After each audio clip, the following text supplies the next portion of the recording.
ከሰማይ በታች ከምድር በላይ እንደ እግዚአብሔር ሞገስ ያለ የሰውን ልጅ የሚያስከብር ነገር እኔ በዘመኔ አላየው። ሞገስ ግን ምን አይነት ነገር ነው? የሚከለክል ምልክት እያለ ጥሰ እንድታልፍ ያስችላል። የእግዚአብሔር ሞገስ ባንተ ላይ ሻይን ማድረግ ሲጀምር ጠላት ሻንጣ ይዞ ይሸኛል። እሱ ብቻ አይደለም፣ ለመምታት ተዘጋጅቶ መንገድ ላይ ቆሞ የሚጠብቅ ጠላት ዱላውን አንስቶ እንካ ለምርኩዝነት ተጠቀም ብሎ ይሰጣል። ሞገስ ጠላት ሐሳብ እንዲቀይር ያደርጋል።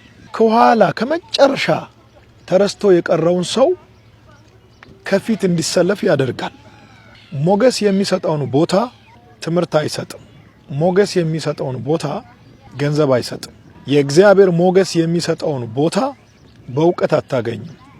የእግዚአብሔር ሞገስ የሚሰጠውን ቦታ ከጥሩ ቤተሰብ በመወለድ አታገኝም። የእግዚአብሔር ሞገስ የሚሰጠውን ቦታ ማግኘት የምችለው በእግዚአብሔር ሞገስና ሞገስ ብቻ ነው።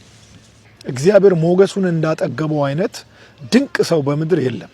የእግዚአብሔር ሞገስ ሕጎችን ይቀይራል። የእግዚአብሔር ሞገስ የሚከለክል ምልክት እያለ ጥሰ እንድታልፍ ያስችላል። ከእግዚአብሔር ሞገስን የተቀበለ ሰው ያለምንም ቅድመ ሁኔታ ከፊት ይሰለፋል። አንድ በረከት ልባርካችሁ። እግዚአብሔር በዘመናችሁ ሁሉ ሞገስን ይስጣችሁ። ከገንዘብ በላይ፣ ከእውቀት በላይ፣ ከሹመት በላይ፣ ከስልጣን በላይ የእግዚአብሔርን ሞገስ ጠይቁ። ሞገስ ስለ ሮጣችሁ አታገኙ። ሞገስ ስለ ተጣበባችሁም አታገኙ። ሞገስ ከሞገስ አምላክ ነው የሚሰጣችሁ። እግዚአብሔር ሞገስ የሰጠው ሰው ሁል ጊዜ አጠያያቂ ሆኖ ይኖራል። እግዚአብሔር ሞገስን ይስጣችሁ።